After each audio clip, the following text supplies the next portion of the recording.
Ever wonder what your lashes are destined for? The cards have spoken. Maybelline New York Mascara does it all. Whether you crave fully fan lashes with Lash Sensational, big, bold volume from the Colossal, a dramatic lift with Falsies Lash Lift, or natural-looking volume from Great Lash, your perfect lash future awaits. Manifest your best mascara today. Shop Maybelline New York and discover your lash destiny. Shop now at Walmart. Every idea starts with a problem. Warby Parker's was simple. Glasses are too expensive. So they set out to change that. By designing glasses in-house and selling directly to customers, they're able to offer prescription eyewear that's expertly crafted and unexpectedly affordable. Warby Parker glasses are made from premium materials like impact-resistant polycarbonate and custom acetate. And they start at just $95, including prescription lenses. Get glasses made from the good stuff. Stop by a Warby Parker store near you. What does the term digital workplace mean to you? In today's world of AI, robotics, and AR, it's much more than an office full of people on computers. It can be anywhere from a factory floor to the top of a crane to the cockpit of an F1 car. Wherever your digital workplace may be, TeamViewer's mission is to make work better. How? By securely connecting your people with the data, expertise, or insights they need in real time to make work more efficient. By automating and streamlining IT and OT support to fix problems before they happen, to make work more productive. And by bringing all the possibilities of a secure and flexible digital workplace to all your people everywhere to make work more innovative. So discover how TeamViewer can make work better, wherever it happens across your business. Learn more at teamviewer.com/workbetter. Picture this. You're in the garage, hands covered in grease, just finished up tuning your engine with a part you found on eBay, and you realize, you know what? I could also use new brakes. So where do you go next? Back to eBay. And you've got eBay Guaranteed Fit. You order a part, and if it doesn't fit, send it back. Simple as that. So when you dive into your next car project, start with eBay. All the parts you need at prices you'll love. Guaranteed to fit every time. eBay.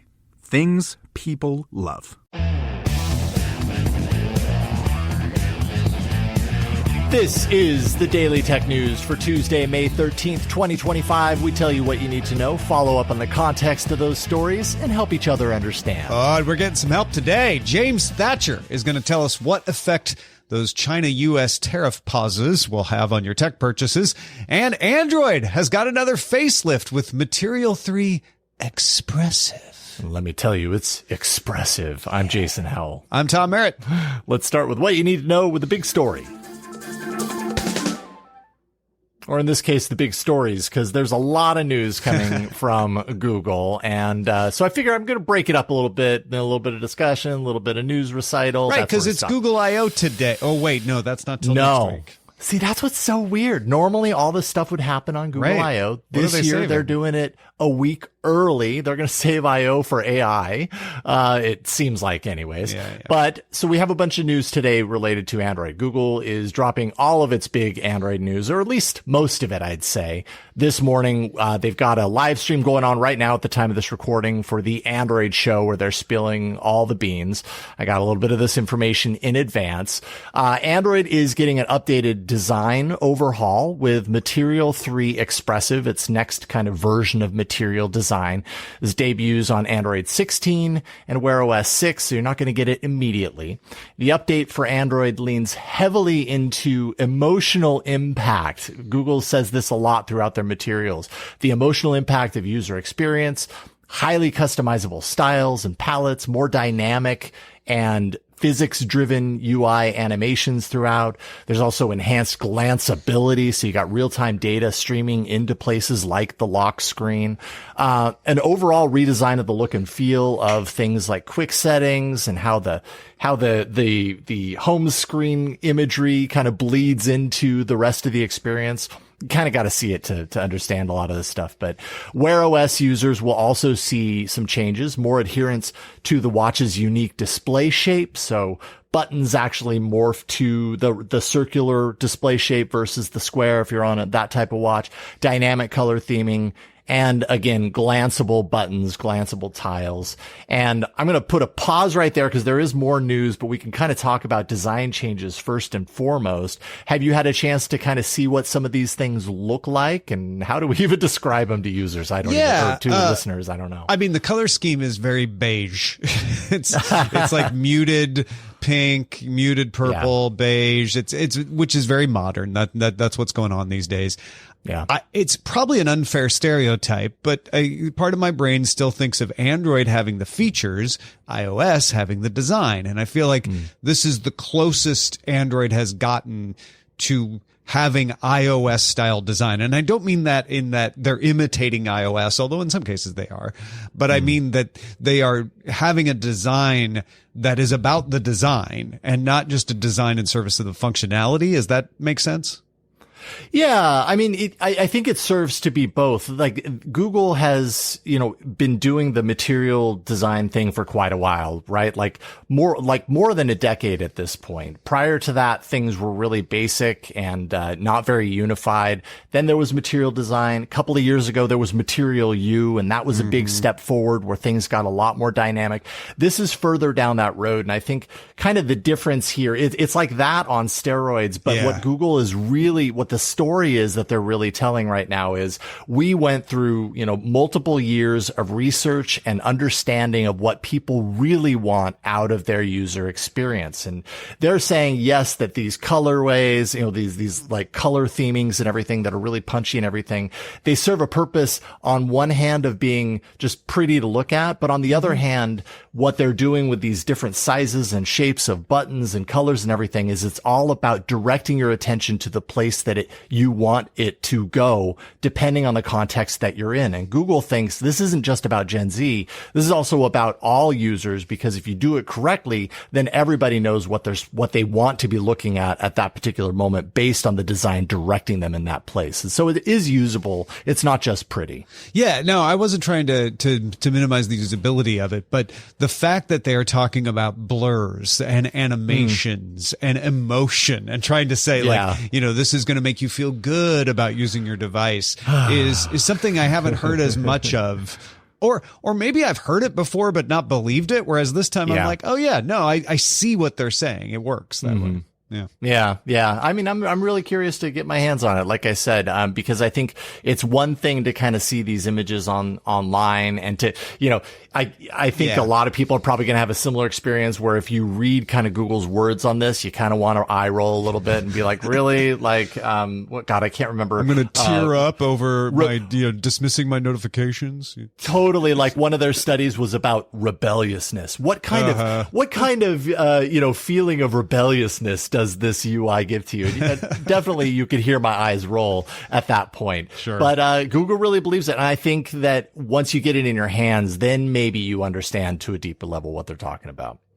It is not just design in that regard. It is also other things like Gemini, of course, because it's in everything at Google Gemini these days. Gemini is expanding beyond smartphones. It's now going to be arriving on Wear OS, Android Auto, also with cars with Google built in as part of the in-dash setup, Google TV, XR devices, whenever we may finally actually see them. Earbuds from Sony and Samsung are just a few that are going to start getting Gemini integration. So this is really just kind of proving that Assistant has yet another toe out the door. And Gemini is the big bad, walking through the door like, yeah, Gemini's home. Where you at? And it's just hitting all. That's right. See you later. Smell you later, Assistant. So Gemini just expanding to more places, which, I mean, of course we saw that coming. Yeah, this had to happen. I'm glad that this is the announcement, and it's a simple announcement, which is Gemini everywhere. Let this be your last battlefield, Google. Like, just don't do this again. Just, it's Gemini from now on. And you can change Gemini and you can make Gemini be different things in the future. But Google has that history of constant name changes. Yeah. And really, I don't understand why they just didn't call it Google Assistant, except that they had some idea of branding Gemini beyond just the Assistant things. That's fine. But that's it. Let's just get used to Gemini and keep it there. I know that's a fool's errand for me to hope, but that's what I hope. I mean, and Google is also want to rename their products, like you said, again and again, and eventually come full circle. So when they name Gemini Assistant or maybe even Bard, don't be surprised. When they name Gemini Bard, I will cry, and then I will go, Jason is a genius. He called this years ago. Look, I don't rule it out. Okay, Yeah. I think the likelihood is very, very small, but I don't rule it out. And then finally, Google is rolling out a suite of protections against scams and fraud that leverages even further on-device AI and system-level safeguards. So in-call scam protections is something that they've had. Now it's going to detect when users are being guided to do other risky things like side-loading apps. If you happen to be on the phone with someone and they're like, well, what you need to do is you need to check the unknown sources thing in order for us to continue. Google's AI can recognize that, be like, oh, actually, this is a pattern that a scam often, would represent, or granting accessibility permissions, that sort of stuff.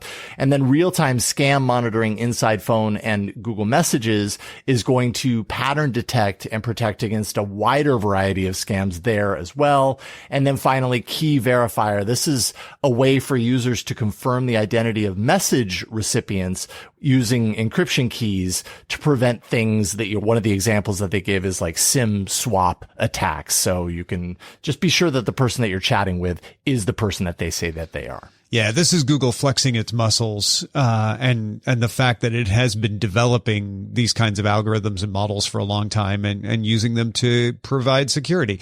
Google's never going to win the privacy argument in the public marketplace, but they can win the security argument. They have very good security chops, and this is an example of that. Yeah, it is a really cool flex when these things actually work the way that they do. There can be a little bit of a misconception. Sometimes people are like, oh, on-device scam detection of my phone calls. So you're listening to all my phone calls. It's like, well, no, the AI is looking for patterns and it's all on device. Yeah. And when it works and it actually prevents you from like losing hundreds of thousands of dollars because, you were instructed to go to the bank and blah, blah, blah, which happens to a lot of people. I mean, that's magical. That's actually really, really cool. It's not going to happen to everybody, but when it does and it works, like you're going to be insanely happy that it did. Well, I'm insanely happy that we have such amazing patrons who make DTNS possible. Big thanks to some of them like Mike Akins, Norm Fazekas, and Jim Hart, as well as our brand new patrons, Takas and Adriano. Yeah, you're all awesome. Picture this. You're in the garage, hands covered in grease, just finished up tuning your engine with a part you found on eBay, and you realize, you know what? I could also use new brakes. So where do you go next? Back to eBay. You can find anything there. It's unreal. Wipers, headlights, even cold air intakes. It's all there. And you've got eBay Guaranteed Fit. You order a part, and if it doesn't fit, send it back. Simple as that. Look, DIY fixes can be major. Doesn't matter if it's just maintenance or a major mod. You got it, especially when things are guaranteed to fit. So when you dive into your next car project, start with eBay. All the parts you need at prices you'll love. Guaranteed to fit every time. eBay. Things people love. Ever wonder what your lashes are destined for? The cards have spoken. Maybelline New York Mascara does it all. Whether you crave fully fan lashes with Lash Sensational, big, bold volume from the Colossal, a dramatic lift with Falsies Lash Lift, or natural-looking volume from Great Lash, your perfect lash future awaits. Manifest your best mascara today. Shop Maybelline New York and discover your lash destiny. Shop now at Walmart. What makes a great pair of glasses? At Warby Parker, it's all the invisible extras without the extra cost. Their designer quality frames start at $95, including prescription lenses, plus scratch-resistant, smudge-resistant, and anti-reflective coatings, and UV protection, and free adjustments for life. To find your next pair of glasses, sunglasses, or contact lenses, or to find the Warby Parker store nearest you, head over to warbyparker.com. That's warbyparker.com. This is Paige DeSorbo, the co-host of Giggly Squad. I have exciting news. McDonald's has all new McCrispy strips. It's chicken made for dipping. Tender, juicy white meat chicken with a golden brown, peppery breading. It's chicken so good it deserves its own sauce. The creamy chili McCrispy strip dip, a sauce that's creamy, savory, and sweet with a little heat. But it works with any of our sauces. I'm personally a barbecue sauce girl. Even sometimes I like ketchup. I'm just like basic sometimes. But I also need it in addition to any new sauces I'm trying. With a new creamy chili McCrispy strip dip, it's chicken made for dipping, only at McDonald's. Avoiding your unfinished home projects because you're not sure where to start? Thumbtack knows home so you don't have to. Don't know the difference between matte paint finish and satin? Or what that clunking sound from your dryer is? With Thumbtack, you don't have to be a home pro. You just have to hire one. You can hire top-rated pros, see price estimates, and read reviews all on the app. Download today. All right, there's more we need to know today. Let's get to the briefs. Now, at the risk of being typecast as the Apple guy on today's episode, I have a Pixel Fold, an original Pixel Fold, and I love it. Apple unveiled a lot of new accessibility features for its devices. Among the highlights are Braille access. So bringing expanded support for Braille input, including the ability to take notes and perform calculations.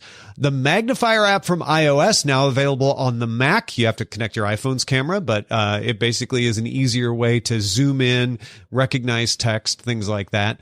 Vision Pro is getting enhanced zoom capabilities for magnifying the field of view as well. Main camera on the Vision Pro can also be opened up for real-time visual assistance in approved apps like connecting helpers through Be My Eyes, so you can have people describing what's in the view. Apple's VoiceOver will also describe the user's surrounding inside of Vision OS. Apple also improving productivity on its devices. This isn't so much an accessibility thing, but Universal Clipboard offers seamless sync of copied content between devices. Those devices have to be on the same Wi-Fi network and iCloud account. And finally, the App Store will display what they call nutrition labels for accessibility. They do this for privacy already, but now you'll get a list of what accessibility features are available in the app before you download it when you're looking at it in the App Store. Among the features listed as coming later this year are head tracking and eye tracking, so you can do dwell and glance for control without having to touch. And of course, the one grabbing the most headlines is switch control, which will add protocol to support brain-computer interfaces, which means you can just think about things and control your device. The future is so interesting and cool, and I don't know how I feel about it. But I do know that Apple is, right at the top of the list when it comes to having accessibility in mind. I don't feel like that's market speak. I feel like they're pretty accurate with that. They do some really wonderful things when it comes to designing their products with everyone in mind and bringing really wonderful accessibility features to their devices. So the folks I know who work in the accessibility space, cover the accessibility space, say the same thing. And we didn't list all the things that are coming. You want to go check out the 9 to 5 Mac article that we linked to, because they did a great job of just documenting everything that's coming. Yeah. Well, Samsung has officially unveiled its impressively hyped Galaxy S25 Edge smartphone, one of the thinnest and lightest flagships available, coming in at around 5.8 millimeters thick, weighing 163 grams.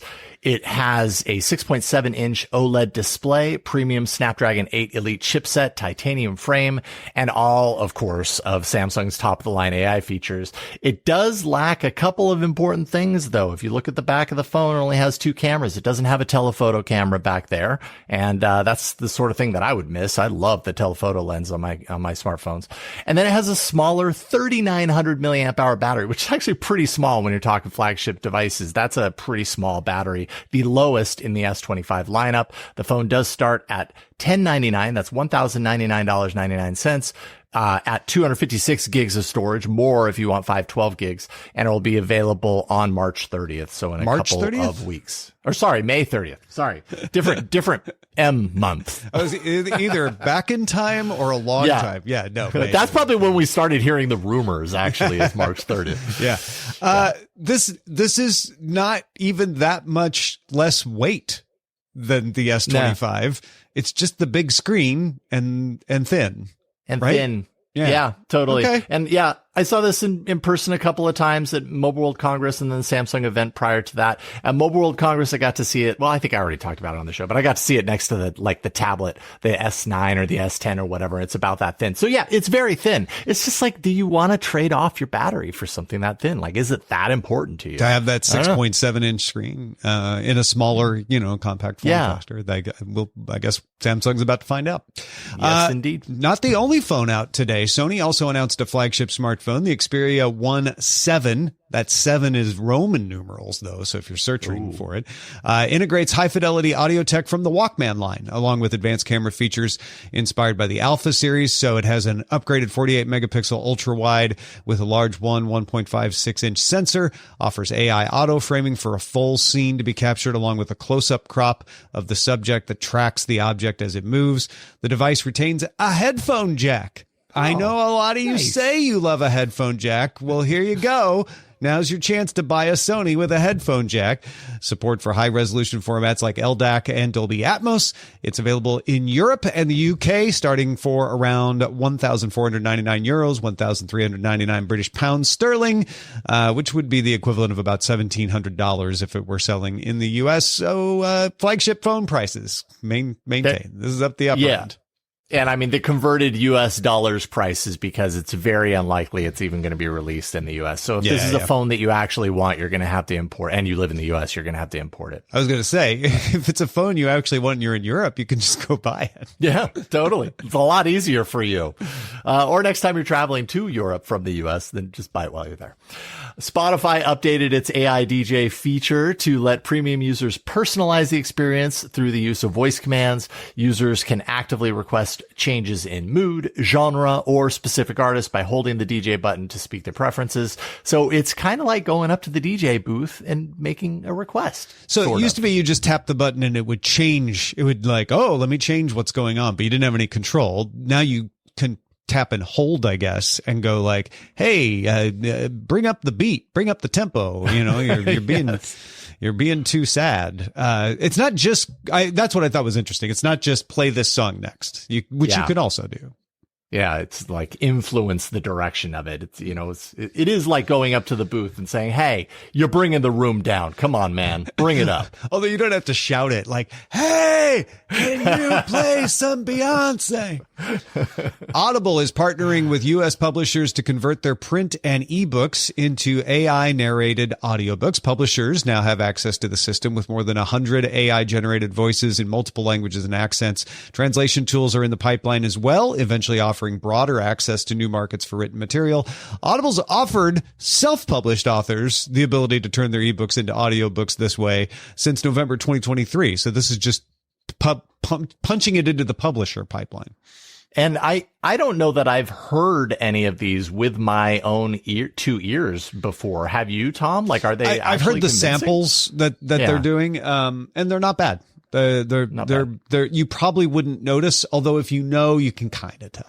Yeah, that's the problem with these things is like I end up, if I even get the hint that it is read by AI, then it just kind of sours the experience for me. I can't unthink it. You know what I mean? Yeah. But it'll get better and better. They always seem to be moving in that direction.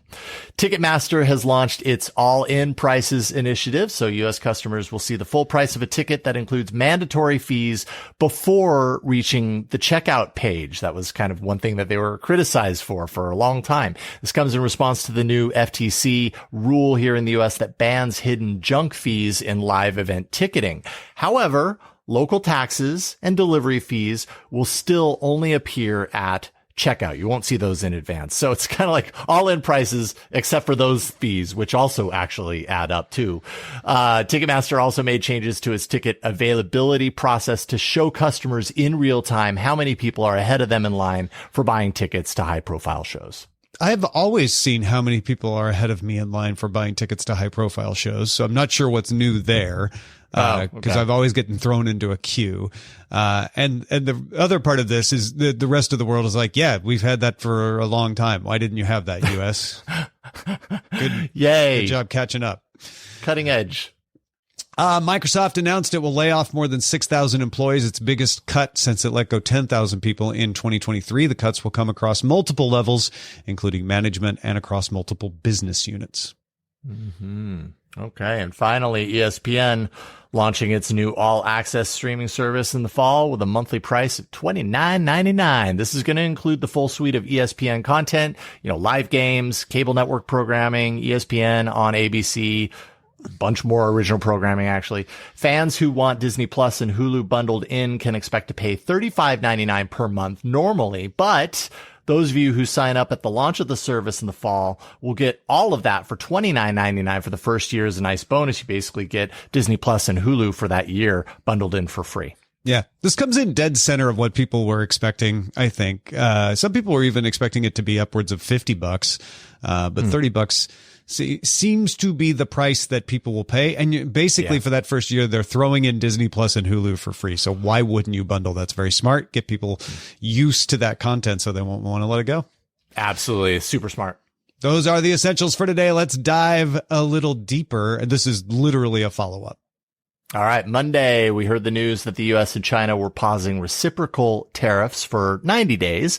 So Tom talked to James Thatcher from Tech and Trade to find out what that is likely to mean for your store shelves and your not your warehouses, but the warehouses. Big Jim, thanks again for joining us and helping us understand all this mess. Trust me, it's a mess, regardless of whether you're knowledgeable on this or not. So no worries. Yeah. I imagine you've got whiplash from all the changes over the year so far. I think I said this previously, but I have gone to my new bosses and asked if I can start using the company P card to purchase Maalox and right. and some Pepto-Bismol, because there is definitely a lot of heartburn, headaches, and confusion about everything that's regarding these U.S. tariffs. So broadly speaking, for the tech consumer, we have heard, thanks to you and other people, that a lot of companies stockpiled stuff. So there's supplies domestically. There's also stuff that was waiting to get shipped to see if the tariffs would come down, that hadn't gotten shipped, so it wasn't subject to the tariffs. Two big questions are price and supply. So what can people expect to see from this regarding those? Well, remember, this is only a 90-day action. So this is not long-standing until it is long-standing. Yeah, unless they renew it and things are going well, right? Right. Yeah. So theoretically, if it's 90 days, you will probably see a small drop in price. I don't think retailers are going to keep it down for too long just because they want to hedge their bets. And I think they're going to try and keep a lot of the reserves of capital, for lack of a better word, in case it snaps again. We are seeing a lot of customers now looking to move cargo into bonded warehouses, customs bonded warehouses, rather than moving them into just regular warehouses. Now, the advantage to that is there's two, trying to make this quick and simple, but there's two basic types of ways you can hold something without clearing it with customs in the U.S. There's a foreign trade zone, which we're not going to get into. It's a different thing. And then there's a bonded warehouse. So the foreign trade zone has a specific call outs and actions within the regulations that basically whenever the good came into the foreign trade zone, you were locked at that tariff rate. You're stuck. It is what it is. The bonded warehouse was a different situation. The bonded warehouse stayed floating. So you didn't have to have necessarily a locked rate. Mm-hmm. You could put it in a bonded warehouse, hold it there, and then bring it out if the tariff dropped, or bring it out as needed. Yeah, so sure. Okay. What we have seen is a lot of customers who went into bonded warehouses are already telling us, prepare next week to have extra staff ready, because we are going to pull as much out as we can because we don't trust the system.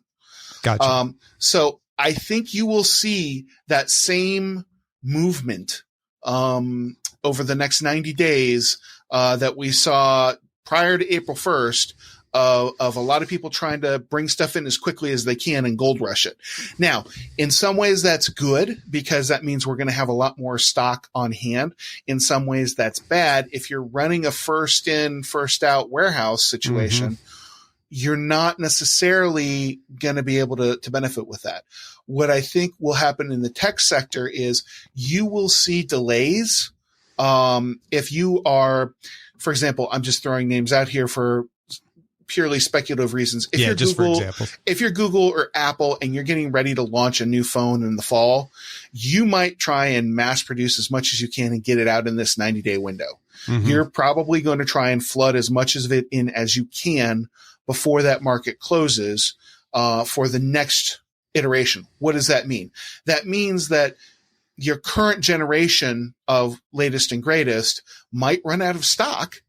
And they might say, we're willing to take that hit. We're willing to run at a deficit or a negative inventory on those products just because we know that when we bring in more goods, we can get that on the latest and greatest. So I could see that happening. So again, we're not saying this is what Apple's doing. No. But if it were Apple, you might see the if I was running Apple's logistics and supply chain, this is what I would be doing. You might see the iPhone 16 disappear from shelves a little earlier this year than usual. Yeah. Correct.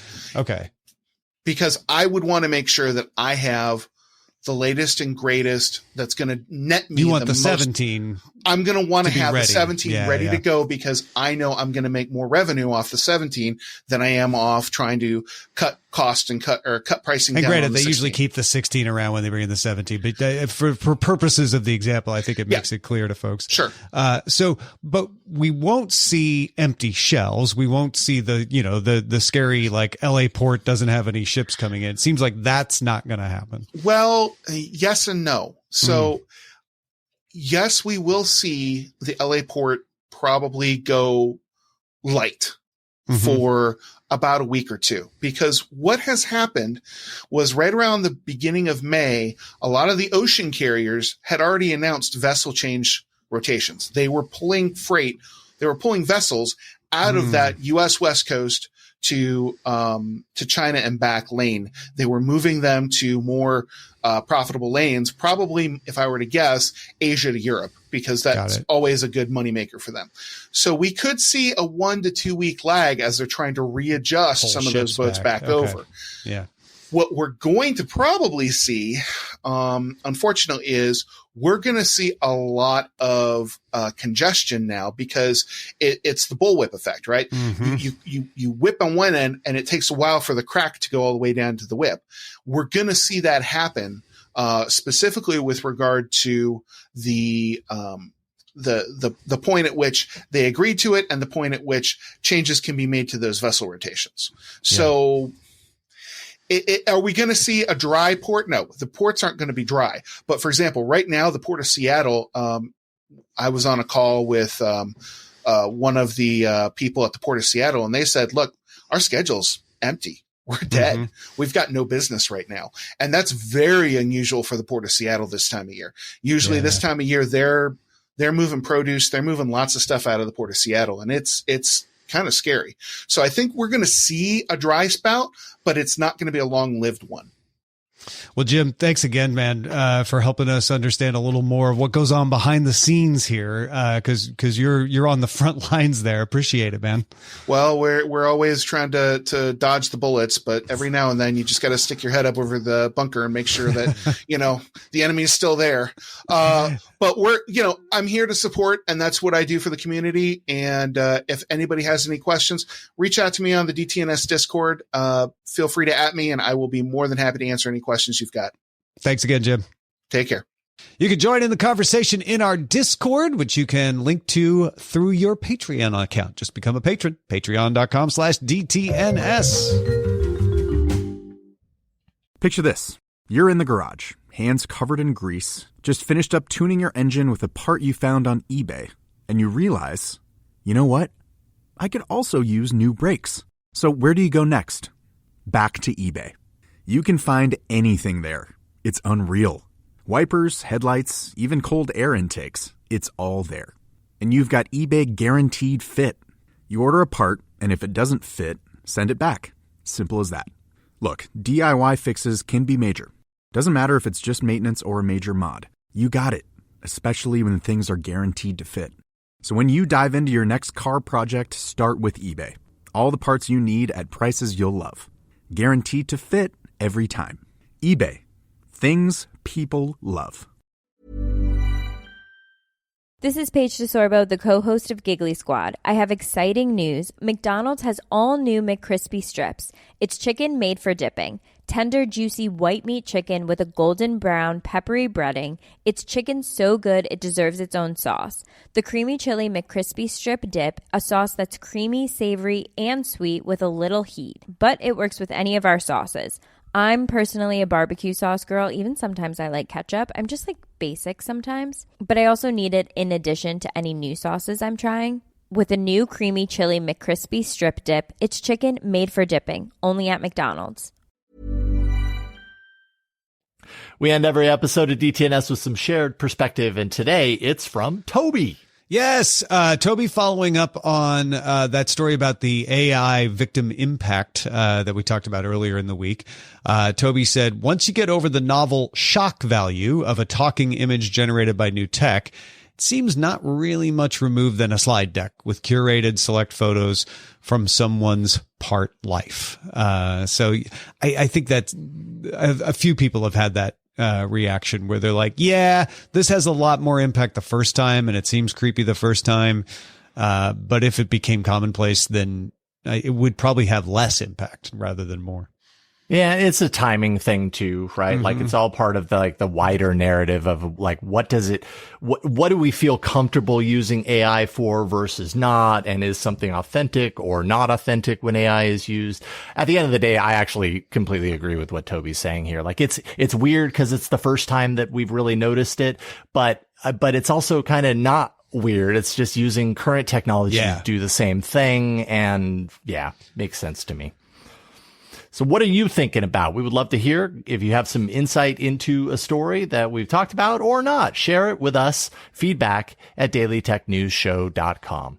Big thanks to James Thatcher. Thanks also to Toby for contributing to today's show. And thank you for being along on the ride for Daily Tech News Show. The show is made possible by our patrons at patreon.com/DTNS. Very quick note, Tom is doing a workshop in Austin, Texas, the weekend of June 27th. You can find more at bestnewsever.com.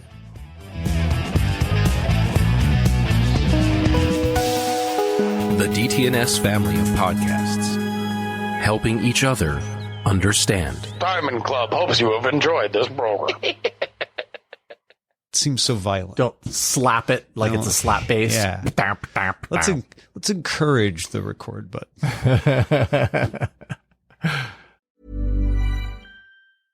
What makes a great pair of glasses? At Warby Parker, it's all the invisible extras without the extra cost. Their designer quality frames start at $95, including prescription lenses, plus scratch-resistant, smudge-resistant, and anti-reflective coatings, and UV protection, and free adjustments for life. To find your next pair of glasses, sunglasses, or contact lenses, or to find the Warby Parker store nearest you, head over to warbyparker.com. That's warbyparker.com. This is Paige DeSorbo, the co-host of Giggly Squad. I have exciting news. McDonald's has all new McCrispy strips. It's chicken made for dipping. Tender, juicy white meat chicken with a golden brown, peppery breading. It's chicken so good it deserves its own sauce. The creamy chili McCrispy strip dip, a sauce that's creamy, savory, and sweet with a little heat. But it works with any of our sauces. I'm personally a barbecue sauce girl. Even sometimes I like ketchup. I'm just like basic sometimes. But I also need it in addition to any new sauces I'm trying. With a new creamy chili McCrispy strip dip, it's chicken made for dipping, only at McDonald's.